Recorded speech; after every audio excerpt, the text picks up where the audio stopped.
My name is Nick Charne, and in this video, I will forever change small talk for you.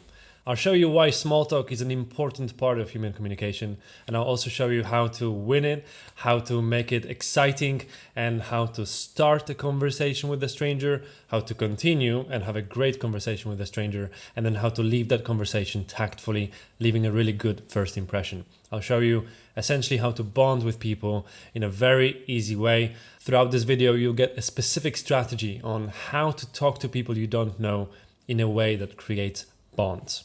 All right. So first of all, why am I one to talk about this? Why should you listen to me? Well, my story is a little bit complicated. I've always had problem with communication with people, especially as a teenager and young adult. I was a very awkward teenager and I never knew how to connect with people. I never knew what to say. Very often I would say the wrong thing and I would get a lot of feedback that someone was hurt by what I was saying, or that I was just weird socially. And luckily, also part of my character is to take feedback to heart and then try to find a way to change what's not working.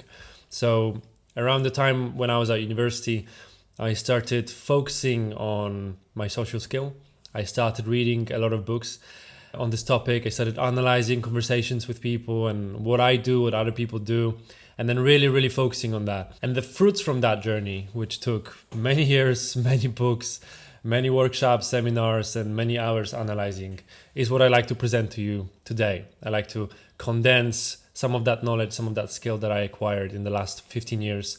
And in this one area of small talk, of creating bonds with strangers, I would like to show you what I learned and the strategies that I use in everyday life. Strategies that help me tremendously in my life, that allowed me to build really deep friendships, especially with people that I previously didn't know. It helped me find a job in Vietnam where I was teaching English. On my travels where around the world, I met, I think, person from every single country, met and connected with, and had a lot of incredible experiences with different people. And all of that is thanks to the skill of communication, of speaking, of really focusing on what's going on in the conversation.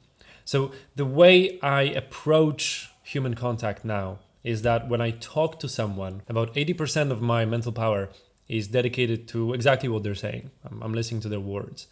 But always there's some percentage, like 20 to 30% of my mind, that is focusing on the actual conversation. I'm analyzing, why are they saying it? How are they saying it? What are they doing with their hands, with their face, with their posture? And this is always running in the background. This is a result of years of focusing on the art of communication with people.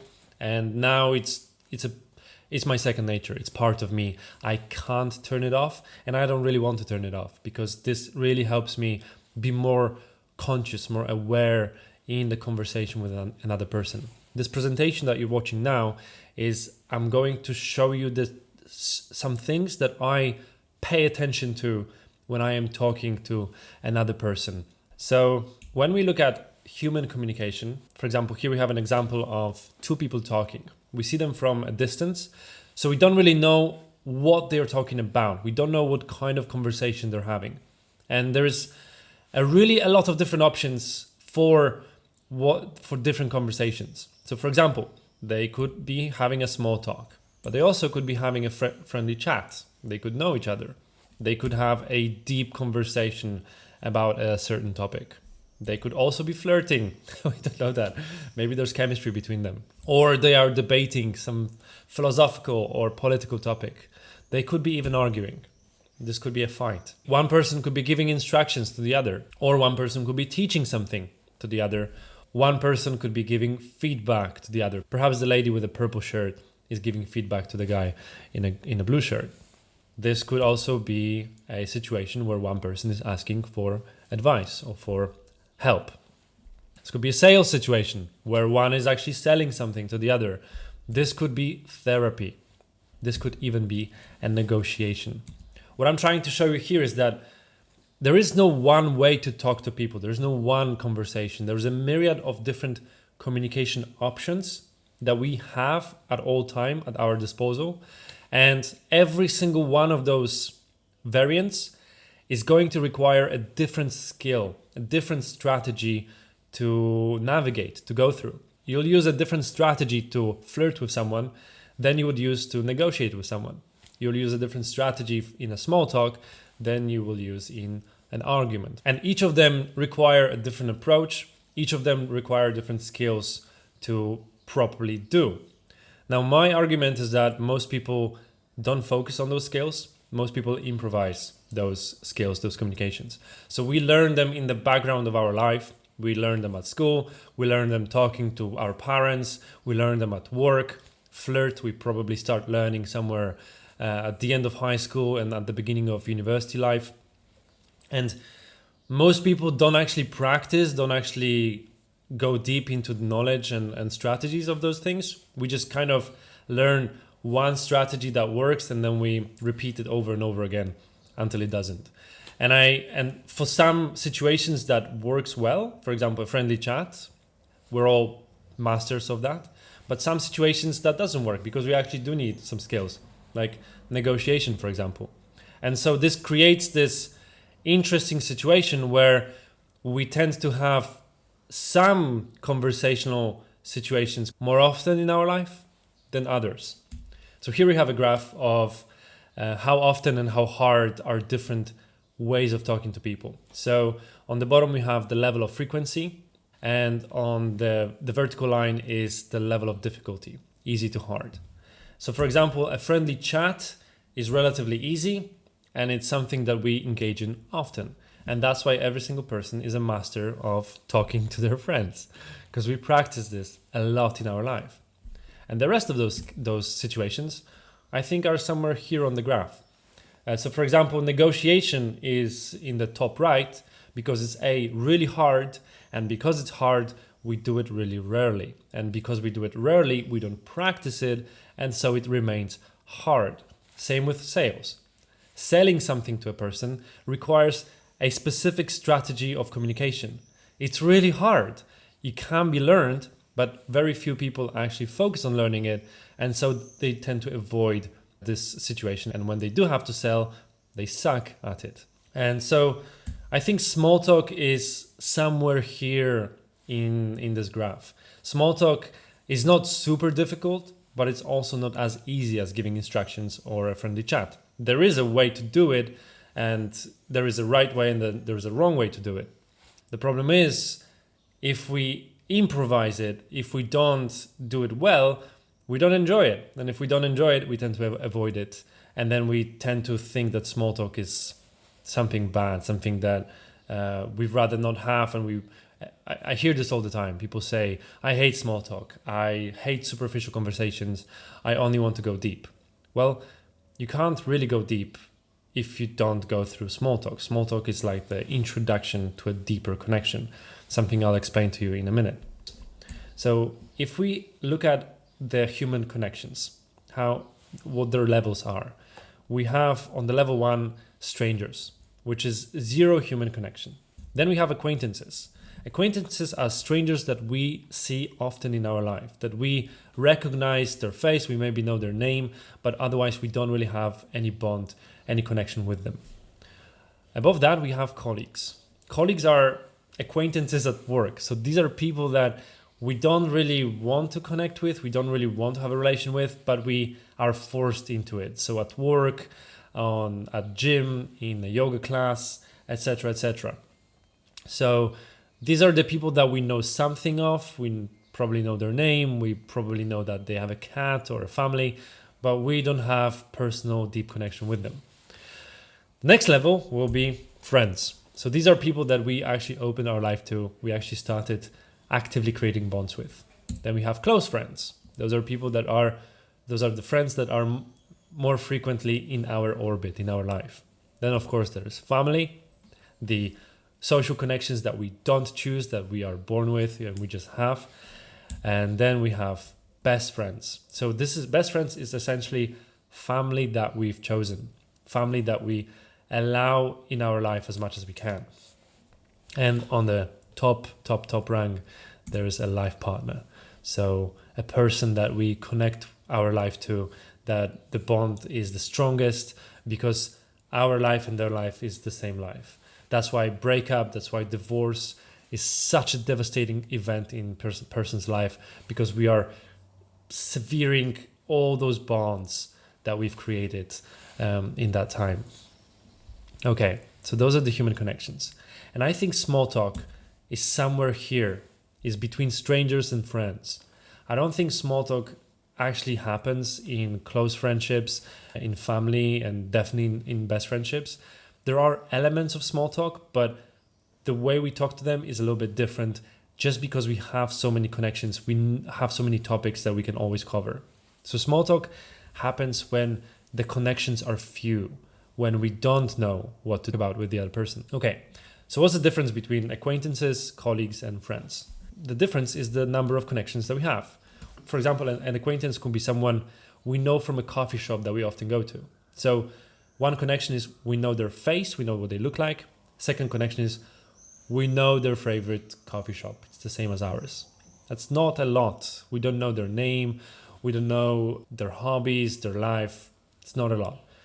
And then the more connection we have with the person, the higher they go on this in this hierarchy. So what actually makes a connection with another person? Two things, only two things. One, our knowledge about this person and their knowledge about us. So anything that you know about this person will be a connection that you have to this person, because it is something that you can talk about with them. It is something that you can reference, is your knowledge of their life. And then second one is a shared experience you might have with this person.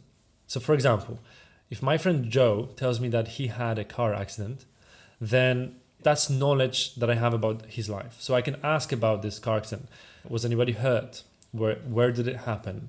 How does he feel? How is he processing that situation? What is the aftermath of it? But if I was in the car with Joe and we both had the car accident together, that's a shared experience that we have. I don't have to ask him all these questions because I was there. I know what it felt like. I participated in emotions, in Joe's emotions, and he participated in mine. So that's a shared connection that we have that creates a bond between me and Joe. That's why, for example, if you go on a first date, the best idea for a date is to do something together. Go to a circus, go to an event, or go cycling together on a cycling adventure. Because that way you have the shared experience and you can talk and you can learn more about each other. The worst idea for a date, in my opinion, is going to a restaurant, sitting across of each other and just talking. Because all you have there is the information, is the knowledge. And that is fine, but it doesn't create a strong connection or as strong connection as doing something together. There is a third thing, like going to a circus, for example. So these two things are interconnected. Shared experiences create knowledge, knowledge creates shared experiences. And these two things create stronger bonds with people. So small talk is a device for gaining knowledge about the other person to create more bonds. That's all it is. Small talk doesn't give you shared experience. It could be in the shared experience, like when you go to a circus, you can engage in a small talk. But essentially, small talk helps you learn about the other person and the other person learn about you. Most people approach this in a very random way. So kind of like throwing darts at the dartboard. We have a number of standard topics that we always go for in a small talk, like the weather, politics, hobbies, sports, etc., etc.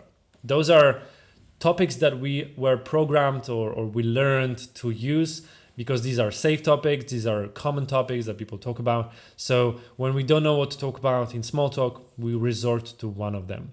That's fine, it works, but it's not the best strategy. Why? Because you're not learning anything about the other person. So you're not connecting with the other person.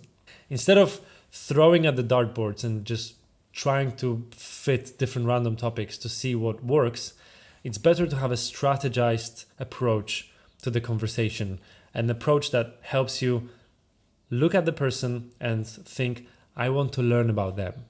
I want to learn who they are. They are a book that I can now read. And that's a good mental heuristic that we can apply when we go into small talk. So small talk has 3 stages: the opening, the passage, and then the ending. And I think it's really good to think about it that way because it'll make it a little bit simpler in our heads. So first, how do we open a conversation with a stranger?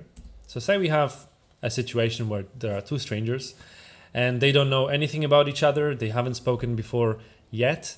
And then one stranger has this need to connect. The minute this need arises, an awkward silence happens. A very interesting social situation, awkward silence. Is this feeling that, I don't know what to say. I feel stressed. I think a lot about awkward silence. And the conclusion I come to is that it always happens in one person's head. So for example, I could feel awkward silence because I know I should be talking to this person next to me, but I'm not. But the other person might not. They might be thinking about something completely different. They might be completely ignoring the fact that I'm there. So the awkward silence is just in my head. The most interesting social situation is when awkward silence is both in my head and the other person's head. But then it's not really our problem because our problem is just the awkward silence that we feel. So right now in my life, I use the awkward silence as an indicator or emotional indicator that I need to do something. If I feel it, that means it's time to connect. It means I want to talk to them. I just don't know what to say, but I want this. My body's telling me I want this. And that's the feeling of the awkward silence. So if you feel it, I mean, it's time to act. So what can you do? That's the big question. Most people dread the first contact, the first thing they say. They say, I don't know what to say to connect with another person. But the problem is not the first thing to say. The problem is what to say next. Because you can come to a person and you can say literally anything. You can say, I love apples. Or you can say, wooga booga booga booga. It doesn't matter what you say. It matters what you say next. Because you don't control how the person reacts. They can say, whoa, bye, I don't wanna. They can reject you. They can be confused. Or they can ease into this conversation and reply with wooga booga booga booga. But you don't know that. You don't control it. So you feel stressed because it's uncertain. So I'm going to give you a specific strategy of what to do when you open a conversation. But first we need to open it. We need to say something. Here we have a few options, or rather a few levels. So think about opening a conversation like you're opening a door to connect with you. You're opening the door for the other person. How can you open the door? You have level 1, which is general. And these are the standard sentences that most people would say, like, hi, how's it going?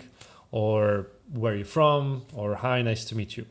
Those are fine. They open the door, but they are so overused that most people just kind of ignore them, that they are not exciting enough. So they don't open the door all the way. They open the door a little bit. It's really hard to follow up with, hi, nice to meet you. The opening doesn't help you in any way. So a better opening would be to make it personal. So you say, I don't think we've met before. And then you make it about this bond that you have with this person, or the bond that doesn't exist yet. Or you say, hey, I thought I'd say hi. So hi. This also is more personal. This also creates this instant bond of, I wanted to connect with you. So I came and I did that. Or you can say, and this is my favorite one, you look like someone interesting. I absolutely love this one because it opens up the conversation in a positive way. Everyone likes to hear that they are interesting. Everyone is interesting in some way. You can always find something, and hardly ever a person would feel offended by that. But there's still an even better way to open a conversation, and that is to make it very specific to the situation or the person. So one thing you can do is you can give them a compliment. You see a person from afar, you see that they are wearing a really cool shoes or a really cool hat. So you come to them and you say, I love your shoes, or you have a really nice hat. This gives them a compliment and it opens the conversation in a positive way, and it makes it about them. You can give them a interesting fact about the shared experience that you both have. Say you meet someone at an event and you notice something peculiar about this event. Maybe every person is wearing the same shoes. So you come to someone and you say, hey, did you notice that everyone is wearing the same shoes? Again, this opens a conversation with something interesting, something that this person can catch on to and then continue the conversation with. Or the best way is to come and say a joke. You say, hey, do you want to hear something funny? And then you follow up with a joke, with something funny. Everyone always wants to hear something funny. This might sound difficult, but if you learn one joke, one simple joke, you can use it in any situation and it will open every conversation for you in a very positive and nice way. Okay, so that's the opener. That's opening the door. What happens next? So say we find there are two people, one has a really interesting hat. We come to them and we say, wow, you have a really cool hat. And they say thanks. And then we have awkward silence. What do we do next? That's the big question. First of all, you don't need to do anything first. So the act of coming and opening a conversation, initiating the relation, is the work that you've done. So technically now the work is on the other side. So if you're coming and talking to someone who's situationally aware, who understands human communication, when you open the conversation, they will pick it up and they will start talking to you. So they will ask you a question, what brings you here? You will answer what brings you here, and then they will follow up with the next question and the conversation will start rolling. What you have to do is you have to open and then you have to wait 1 second, 2, 3. The other person will analyze this. They will check with themselves, do they want to connect or not? If not, they will say, sorry, I don't have time. That's fine, then you leave. Or if they think, I want to connect with this person, they will follow up with a question, they will follow up with something, and you start conversation. So that means you don't have to do much work. But if you come to a situation where the other person doesn't have the skill, is not very communicatively aware, you have to do extra work to invite them to this conversation. So what do? You say, wow, you have a really nice hat. They say, thanks. We have awkward silence. It lasts for 5 seconds. You see that they want, but they don't know what. You have two options now. Step 1 and step 2. You can start with step 1 and then go to step 2, or you can skip step 1 and go immediately to step 2. But I recommend going 1 and 2. So step 1 is you make it very clear what this is. You say, hey, do you want to talk for 5 minutes? By that, you are shedding all presumptions of what this might be, because the person will be analyzing, why is this weirdo now talking to me? What do they want from me? Do they want to sell me something? Do I have to commit to something now? So you make it very easy for them. Like, I'm bored. I want to talk to you for 5 minutes. If you give them a time frame, 5-10 minutes, they will also feel less pressure that they now have to talk to you for 1 hour or so. So this is just taking the pressure off and making the conversation very clear. We are just chatting in a friendly way for 5 minutes to connect. And then they can decide, yes, I want this, or no, I don't want this. Either way, you're good. So that's step 1. And then step 2 is you follow up with a safe, open question. A safe, open question is something that is not very personal, is not very deep. You're not asking about childhood traumas. You're asking about something that everyone can talk about. So for example, you say, how's your day going? Everyone's day is going somehow. And whether the information they want to give you, they will give you, the public information. So another example of, or some other examples of open, safe questions would be, what brings you here? Or what do you think of this place? Or where do you work? I don't really like the last one, but the last one is super effective. Everyone works somewhere. Everyone has something to say about their profession. So these are safe, open questions that will just start the conversation, that they put the attention on the other person. They make it more personal. It's not something abstract like the weather. It's about you, and you show them that you want to connect. And when you do that, when you talk to them that way, in your mind, you want to have a specific mindset. And your mindset is that you're trying to connect and not to be perfect. You're not trying to have a great grammar. You're not trying to use big words. You're not trying to sound smart. You're just trying to connect with the other person, learn about them as much as you can. And to do that, you think about spreading your positive energy to make them feel good. What you're doing right now is you're making their day better just by talking to you. That's all you want. So you want to help them feel more positive. You want to raise their energy higher. That's the attitude that you build inside of you. That's the energy that you build inside of you they will feel it, they will resonate with it, and that's how the conversation will start and will follow and will be seamless and fun and really exciting for both of you. Think of the conversation, the small talk, as throwing a frisbee. This game, it's not about winning. It's not about scoring points. It's not about being better than the other person. Throwing a frisbee literally means that you want to throw it in a cool way to the other person. You want them to catch it and then throw it back to you in some other cool way. You want to catch it and then throw it back. Yeah. So if the conversation is the frisbee, then you want to work with the other person on not dropping that conversation, on not going back to the awkward silence. Yeah. If you adopt this attitude, and the other person will pick it up, and then the conversation will start rolling. That's what makes a great first date. That's the mechanics of a great first date. You say something, they say something, you respond, they respond, and it just keeps rolling. That's also what you do every time you meet a friend for a coffee. You're playing conversational frisbee with them. So we've started, we've opened, and now we are on the passageway of the conversation. Now the conversation is going. We are building bonds. We are learning about each other. So now it's about helping the other person connect with you.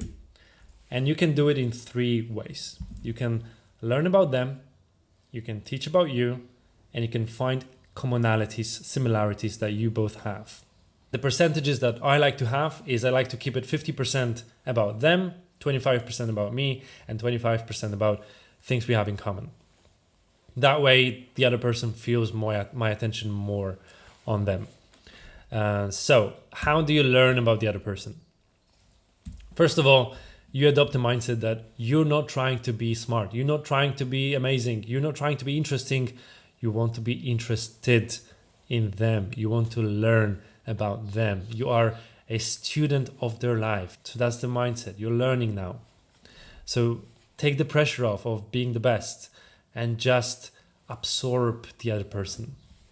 And a cool way to do that, a good strategy to do that, is to have 3 go-to questions that open up an interesting conversation for you that will be about them. What do I mean by that? So 3 go-to questions are questions that are open, that are universal. You can ask them to a young person, old person, a woman, a man, in the morning, in the evening, to anybody. And good if they are personal to this person.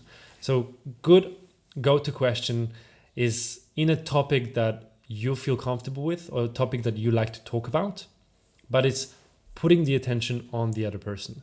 And everyone should have their own go-to questions because everyone has different topics they like to talk about. I'll show you mine. You can steal them if you want to, but I'm not sure these are topics that you can actually create a conversation on. So for example, my one go-to question is, how did you sleep? And I like to ask this question because I'm interested in sleep. If a person says really well, I can talk to them about what they did, the strategies they used to sleep well. If they say badly, I can give them advice. I can talk about their evening routines that made them sleep badly. So this is one of my favorite topics, and it opens up always a conversation. And I can ask it to anybody. Another one is, what are you working on right now? And I love to talk to people about their own projects. I know how to talk about projects because I'm excited to talk about projects. Everyone is working on something, either at work or in their personal life. And my last go-to question is, have you seen or read anything cool lately?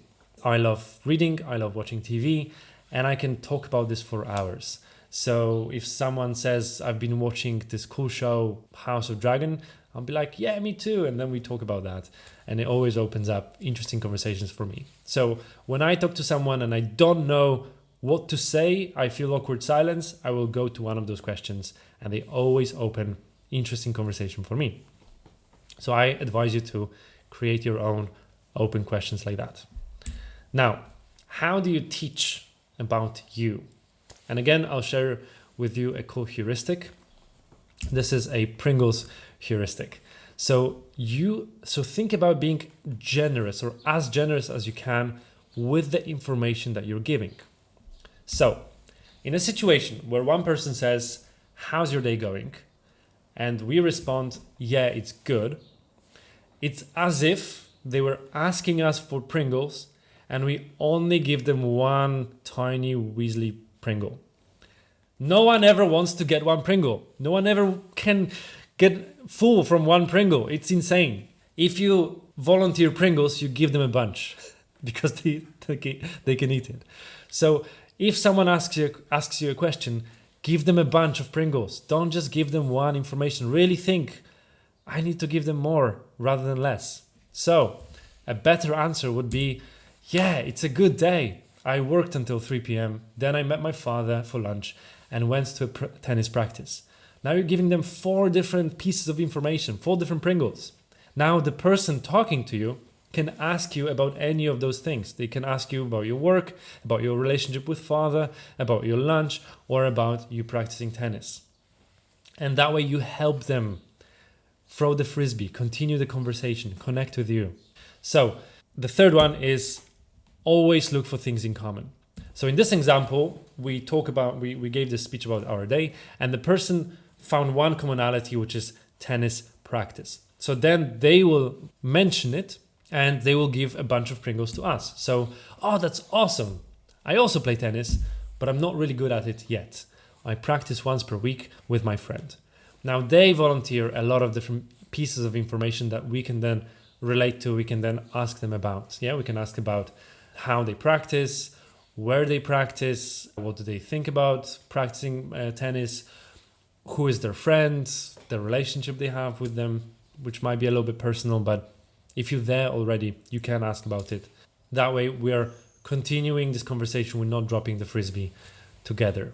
And that's how you go through a conversation. You ask an open question that you enjoy, and then you notice the information they give you and you reference that information and you ask them more about it. You go deeper, and then you try to learn about them as much as you can.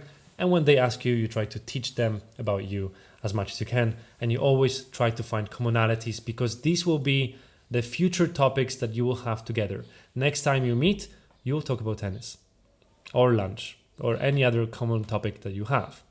Okay, so that's the conversation. Now, how do you leave the conversation in a tactful, strategic way, leaving a good impression? And a good way to think about it is that you want to leave while making the other person feel important to you. That way they will think about you well when you leave, and that way they don't feel like you run away from them. So there is another cool heuristic that you can adopt, and it's the white flag heuristic. In Formula One races, when the drivers are going through the last lap, there will be a guy waving a white flag telling the drivers that the race is about to finish. This is their last lap. And in the very same way, you can wave a white flag in a conversation to tell the person that it's about to finish, but not yet. So for example, you can tell the other person that you have to go in a minute, but before I leave, please finish what you're saying. Or before I leave, I will ask you one more question, or let's finish this topic. Another one is the sunshine, which is you tell them how much fun you have talking to them. Listen, I'm having a lot of fun talking to you, but unfortunately, I have something that I have to do. That way they feel like, okay, they have something to do, but they also enjoy talking to me. Makes them feel better. Obviously, only use it if it's honest. If you have to lie to them, then use something different, because people will feel if you're genuine or not. Another one is, you can say that you love this conversation, but can you meet up at another time and finish it? That way you show your commitment. You show that You are actually enjoying talking to them and you want to talk to them again, but right now you can't. So you try to schedule another meeting. A great, great way to exit a conversation. And that's how you leave a conversation tactfully. And that's it. That's how you go through small talk. You can open the conversation on 3 different levels. Then you go through the conversation by making it about the other person, trying to learn as much as you can about them. You ask them 3 go-to questions if the conversation dies, if the frisbee is dropped. And you try to teach them about you by contributing as many Pringles as you can. And then you always look for commonalities, which will be your future common topics that you have with this person. And this creates the bond that you will have with the person. If you want to leave the conversation, make sure to make them feel important. Tell them that you love talking to them. Tell them that you want to see them again. Or say that you have to go in a minute, but not yet, and you want to finish what you're talking about. That way you have a beautiful small talk. And that way, even in the span of 20 minutes, you can go from strangers to friends. That's how you create quick social bonds with strangers on vacation, in networking, on delegation, in any way you can. If you enjoyed this presentation, please check out my website and other stuff that I have there. I have a really cool summer program that I told you about. I have my coaching sessions where I do English lessons in a coaching way. Check out the offer under Lektie on my website. I have a book where I talk about strategic approach to learning English. I have a blog where I write about my life in 2 languages, which helps you learn the vocabulary. I have an economy podcast. I have a YouTube channel where I'm learning to speak and sharing presentations like this. I really do a lot of stuff. So follow me on Instagram, follow me on Facebook, and reach out if you'd like to connect and maybe work with me. Thank you for watching this, and I'll hope to see you in the future. Bye.